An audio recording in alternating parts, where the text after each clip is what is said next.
بسم الله الرحمن الرحيم. الحمد لله رب العالمين والعاقبة للمتقين والصلاة والسلام على أشرف الأنبياء والمرسلين ومن تبعهم بإحسان وإيمان إلى يوم الدين وبعد. سورة البقرة آية نمبر 247. أعوذ بالله من الشيطان الرجيم. وقال لهم نبيهم إن الله قد بعث لكم طالوت ملكا. ان سے ان کے نبی نے کہا بلا شبہ اللہ تعالیٰ نے یقیناً تمہارے لیے طالوت کو بادشاہ بنایا ہے. قالوا انا یکون له الملک علینا. انہوں نے کہا کہ کیسے ہو سکتی ہے اس کے لیے بادشاہت ہم پر. ونحن احق بالملک منہ. اور جبکہ ہم زیادہ حق رکھتے ہیں بادشاہت کا اس کی نسبت. وَلَمْ يُؤْتَ سَعَةً مِّنَ الْمَالِ. اور نہیں وہ دیا گیا وسعت مال سے، یعنی مال کی وسعت نہیں اس کے پاس. قال ان اللہ اصطفاہ علیکم. تو نبی نے کہا بلا شبہ اللہ تعالیٰ نے اس کو چن لیا ہے تم پر. وزادہ بسطۃ فی العلم والجسم. اور اللہ نے اسے زیادہ کیا ہے وسعت میں، علم کے اعتبار سے اور جسم کے اعتبار سے. علم اور جسم میں وسعت میں اس کو زیادہ کیا. واللہ یؤتی ملکہ من یشاء. اور اللہ تعالیٰ دیتے ہیں اپنی بادشاہت جس کو چاہتے ہیں. واللہ واسع علیم. اور اللہ تبارک تعالیٰ وسعتوں والے اور خوب جاننے والے ہیں. اس سے پچھلی آیت میں بنی اسرائیل کے ان لوگوں کا واقعہ ہے جنہوں نے اپنے نبی سے یہ مطالبہ کیا تھا کہ آپ ہمارے لیے کوئی بادشاہ مقرر کر دیں کہ ہم اس کے ساتھ مل کر قتال کر سکیں. تو ان کے نبی نے ان سے کہا کہ بلا شبہ اللہ تعالیٰ نے تم پر طالوت کو بادشاہ مقرر کر دیا ہے. تو وہ لوگ تو نبی کے پاس آئے تھے کہ آپ مقرر کر دیں. تو نبی صلی اللہ علیہ وسلم نے، ان کے نبی نے کہا کہ اللہ تعالیٰ نے مقرر کیا ہے، یعنی انہوں نے اس چیز کی نسبت اللہ کی طرف کی. حالانکہ وہ یہ بھی کہہ سکتے تھے ہاں یہ طالوت تمہارے لیے اب سے بادشاہ ہے، تم پر بادشاہ مقرر کر دیا گیا، لیکن انہوں نے اس کو اللہ کی طرف منسوب کیا اور یہ اللہ کے اذن اور اللہ کے حکم سے ہوا. اور یقیناً اس کی صورتحال یہی ہوگی کہ انہوں نے اللہ تعالیٰ سے دعا کی کہ یا رب اس قوم کے لیے کسی کو خلیفہ مقرر کر دیجئے. تو تب اللہ تعالیٰ نے ان کی دعا کو قبول کرتے ہوئے ان کی طرف وحی کی اور اللہ تعالیٰ نے طالوت کا نام ذکر کیا کہ یہ بادشاہ مقرر کیے جاتے ہیں. جب ان لوگوں نے یہ سنا قالو، کہنے لگے انا یکون لہ الملک علینا. یہ کیسے ہو سکتا ہے، اس کو بادشاہت ہم پر کیسے مل سکتی ہے، ہمارے اوپر اس کو سلطہ اور ہمارے اوپر اس کو بڑائی، یہ کیسے ہو سکتی ہے. تو یہ ان کا اعتراض تھا. جیسے کہ بنی اسرائیل یہ اعتراض کرنے میں مشہور ہے، ہر بات پر اعتراض، ہر بات پر اعتراض، ہر بات پر کوئی نہ کوئی عجیب و غریب بات. تو جب بندے نے بات نہ ماننی ہو تو پھر بہت بہانے اس کے پاس ہوتے ہیں، بہت اعتراض ہوتے ہیں. تو ان میں اصل یہ تھا زیادہ تر لوگوں میں کہ یہ اطاعت اور فرمانبرداری میں انتہائی کمزور تھے، سوائے چند لوگوں کے. ہر جگہ پر ہر نبی کے ساتھ بے شمار انبیاء ان میں آئے، بے شمار اللہ تعالیٰ نے ان پر انعامات کیے، لیکن یہ ہمیشہ چونکہ نافرمانی انہوں نے کرنی ہوتی تھی تو پھر یہ اعتراض، بہانے، ہیلے یہ بہت کرتے تھے. تو اسی لیے اللہ تعالیٰ نے بار بار ان پر لعنت بھی کی اور رسول اللہ صلی اللہ علیہ وسلم نے بھی بار بار ان پر لعنت کی. جیسے اللہ کے رسول صلی اللہ علیہ وسلم نے فرمایا کہ اللہ تعالیٰ ان پر لعنت کرے کہ اللہ تعالیٰ نے ان لوگوں پر چربی کو حرام قرار دیا جانوروں کی، کہ وہ نہیں کھائیں گے. ہاں جو ہڈیوں کے ساتھ لگی ہوگی اتنا مشکل ہوگا، اتارنا مشکل ہوگا، وہ کھا لیے کرے. باقی جو چربی ہے اس کے علاوہ جو خالص چربی ہوتی ہے زیادہ مقدار میں، وہ ان پر حرام تھی. تو انہوں نے کیا کیا، چربی کو پگھلا کر اس کا آئل بنا کر اس کو استعمال کرنا شروع کر دیا. اسی طرح سے وہ اللہ تعالیٰ نے منع کیا ان کو کہ تم لوگ ہفتے کے دن مچھلیاں نہیں پکڑو گے. تو ہفتے کے دن وہ مچھلیوں کے جال وغیرہ لگا دیتے، سب لگا دیتے، یعنی ہفتے کے دن مچھلیاں پکڑ لیتے، صرف نکالتے ہفتے کے علاوہ کسی اور دن. تو جس شخص نے نافرمانی کرنی ہوتی ہے، فرمانبرداری نہیں کرنی ہوتی، تو اس کو پھر ہمیشہ اعتراض سجائی دیتے ہیں، یا پھر وہ ہیلے اور بہانے تلاش کرتا ہے۔ جبکہ جس شخص نے فرمانبرداری کرنی ہوتی ہے، اس کا کام صرف ایک ہی ہوتا ہے۔ اس لیے اللہ تعالیٰ نے اس سورہ کی آخری جو آیات ہیں جن کی بڑی فضیلت آئی ہے، ہم انشاءاللہ جب پڑھیں گے تو اس پر بات کریں گے، اس میں اللہ تعالیٰ نے مومنوں کا یہ وصف بیان کیا کہ وہ قالوا سمعنا واطعنا، کہ ان کا کہنا بنتا ہی ہے کہ ہم نے سن لیا، مان لیا۔ اور واقعی ماننا، صرف ماننا اس حد تک نہیں کہ بس ہم نے سنا اور ہم نے یہ مان لیا، نہیں، ماننے سے مراد یہ ہے کہ بس عمل شروع، فوراً عمل شروع۔ تو یہ ایک پکے مومن میں اور ایک وہ شخص جس میں نفاق کی علامات پائی جاتی ہوں، یہ فرق ہوتا ہے بہت بڑا۔ تو ان لوگوں نے اعتراض کرتے ہوئے کہا انا یکون لہ الملک علینا، کیسے ہو سکتی ہے اس کے لیے بادشاہت ہم پر؟ پہلے تم لوگ خود آئے نبی کے پاس، اگر ایسی کوئی بات تھی آپس میں فیصلہ کر لیتے، نبی کے پاس کیا لینے آئے ہو؟ جب تم نبی کے پاس آئے ہو اور نبی نے تمہیں کہہ دیا، اور یہ نہیں کہا کہ میں مقرر کر رہا ہوں بلکہ کہا کہ اللہ مقرر کر رہے ہیں، جب اللہ کی بات آ گئی، اللہ کا حکم آ گیا، تو پھر اعتراض کوئی گنجائش بنتی ہے؟ ہاں پوچھ سکتے ہو کہ وہ اس کا کیسے حقدار کیسے ہے بادشاہت کی، اگر انہوں نے اس لیے کہ ذرا وضاحت ہو جائے کہ ان کو بادشاہت کیوں دی گئی، جبکہ بادشاہت کے لیے جو چیزیں ہمارے ہاں ضروری ہوتی ہیں وہ یہ دو تین چیزیں ہیں جو انہوں نے ذکر کی، تو اگر تو انہوں نے واقعی ہی علم کے لیے پوچھا پھر تو ان پر کوئی ملامت نہیں ہے، پھر اللہ نے ان کو بتا دیا۔ لیکن زیادہ یہی لگتا ہے ان کی طبیعت، ان کے مزاج اور جو باقی ان کے حالات ہیں کہ انہوں نے یہ چیز اعتراض کرتے ہوئے پوچھی۔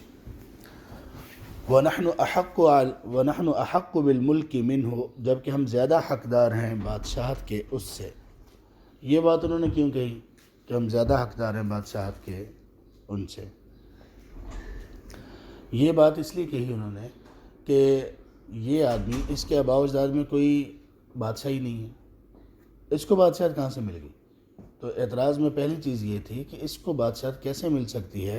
ہم زیادہ حقدار ہیں، ہمارے آباء و اجداد میں بادشاہ گزرے ہیں، اس کے تو آباء و اجداد میں کوئی بندہ بادشاہ گزرا ہی نہیں ہے۔ وَلَمْ يُؤْتَ سَعَةً مِّنَ الْمَالِ، اور نہ ہی اس کو مال کی وسعت دی گئی ہے۔ یہ دوسری ان کے نزدیک دو چیزیں تھیں معیار بادشاہت کا، ایک یہ کہ پہلے آباء و اجداد میں کوئی بادشاہ گزرا ہو، یعنی حسب نسب خاندان اس کا واقعی رائل فیملی سے تعلق رکھتا ہو تب، اور دوسرا یہ کہ اس کو مال کی وسعت ملی ہو، تو تب وہ بادشاہ بن سکتا ہے۔ تو جبکہ یہ دونوں چیزیں بادشاہت کے لیے ضروری نہیں ہیں۔ تو اللہ تعالیٰ نے کیا فرمایا؟ اللہ نے پھر فرمایا کہ اللہ تعالیٰ نے اس کو کیوں چنا ہے، اس کی کچھ حکمتیں اللہ نے بیان کی۔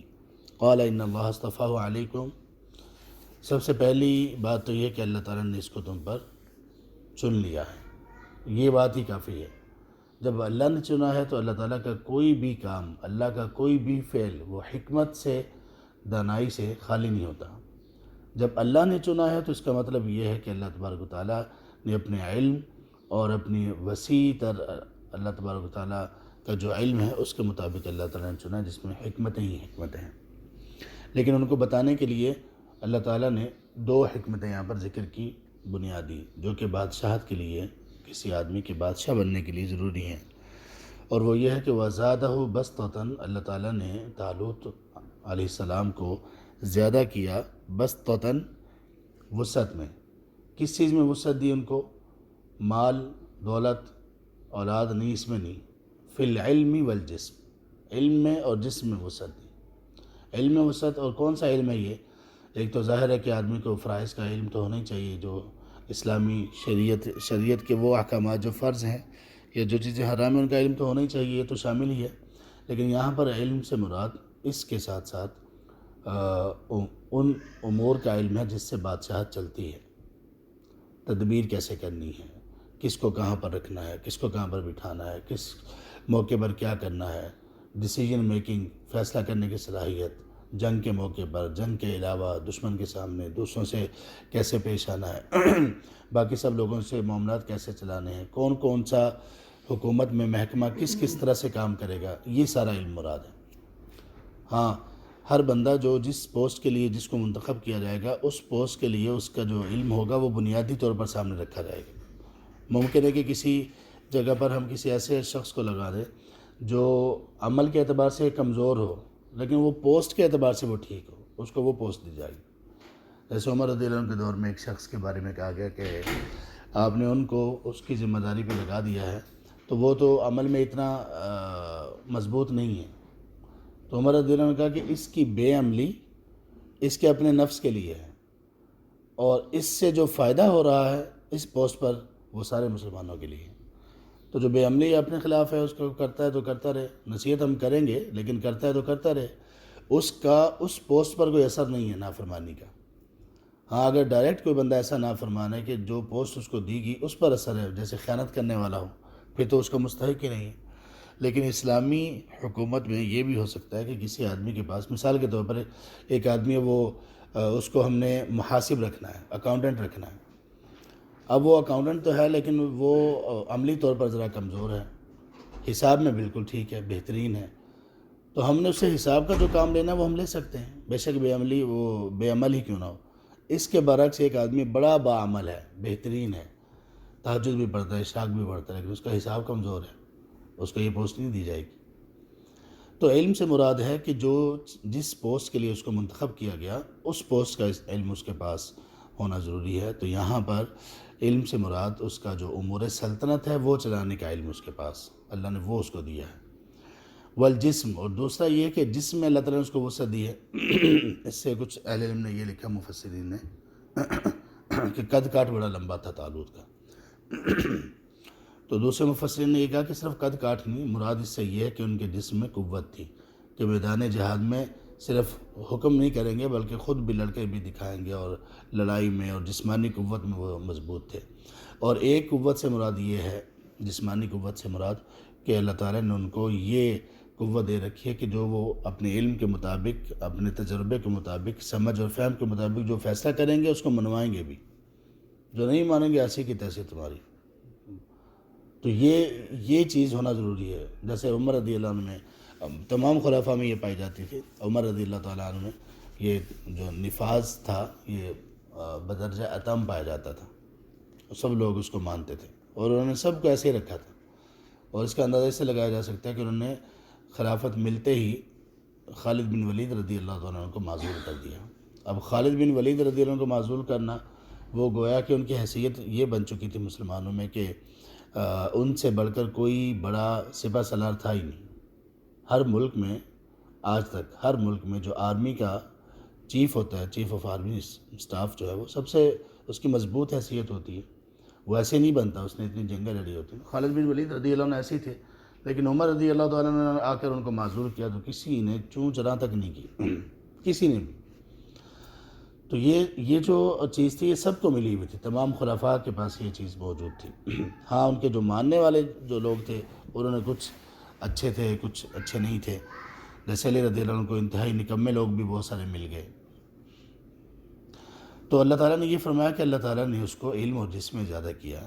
یہ دو حکمتیں ہوگی آگے، واللہ یؤتی ملکہ من یشاء، شروع میں بھی ایک ایسی حکمت اللہ نے ذکر کی جس کا کوئی لوگوں کی سمجھ میں نہیں آ سکتی، وہ کیا تھی کہ واللہ یختص برحمتہ من یشاء، ان اللہ اصطفیٰ علیکم۔ ہاں شروع میں یہ کہا ان اللہ اصطفیٰ علیکم، اللہ نے ان کو چنا ہے، پھر کہا کہ اللہ تعالیٰ نے علم اور جسم میں ان کو وسعت دی ہے، پھر کہا واللہ یؤتی ملکہ من یشاء، پھر وہ کہ اللہ اپنی بادشاہ جس کو چاہتے ہیں دیتے ہیں۔ یہاں پہ اللہ نے کہا کہ واللہ یؤتی ملکہ، اپنی بادشاہت، تو مراد یہ ہے کہ دنیا میں جو چیز بھی جو بادشاہت پہ ملتی ہے وہ اصل میں اللہ تعالیٰ کی بادشاہت ہے، تو اللہ کسی کو دے دیتے ہیں، تو اللہ کی بادشاہت کا ایک حصہ ہے۔ اس لیے سورہ آل عمران میں ہم پڑھیں گے اللہم مالک الملک تؤتی الملک من تشاء وتنزع الملک ممن تشاء، اے اللہ آپ ہی مالک ہیں بادشاہت کے، آپ جس کو چاہتے ہیں دیتے ہیں، جس سے چاہتے ہیں بادشاہت لے لیتے ہیں۔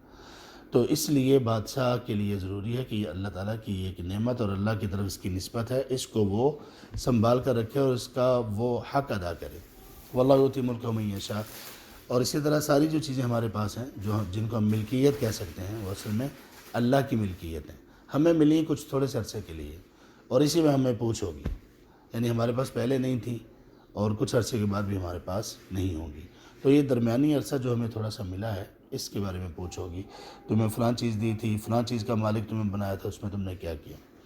واللہ واسع علیم، اور اللہ تبارک و تعالیٰ بہت وسعت والے اور علم والے ہیں۔ اب یہاں پہ اللہ تعالیٰ نے اپنی یہ جو دو صفات ذکر کی ہیں، یعنی اللہ وسعت والا کس چیز میں ہے؟ تمام صفات میں اللہ تعالیٰ کی وہ وسعت اللہ تعالیٰ کو حاصل ہے کہ جو انسان کے وہم و گمان میں اور سوچ میں نہیں آ سکتی، اور کامل اور اکمل ہے اللہ اپنے علم میں، اپنے ارادے میں، اپنے فیصلے میں، اللہ تبارک و تعالیٰ اپنی بادشاہت میں، ہر چیز میں وسیع ہیں اور خوب جاننے والے بھی ہیں۔ کس کو بادشاہ ہونا چاہیے، کس کو نہیں ہونا چاہیے، کس کو کیا مرتبہ دینا ہے، کس کو کون سا مرتبہ نہیں دینا، یہ سب اللہ تبارک و تعالیٰ اس کا علم خوب رکھتے ہیں۔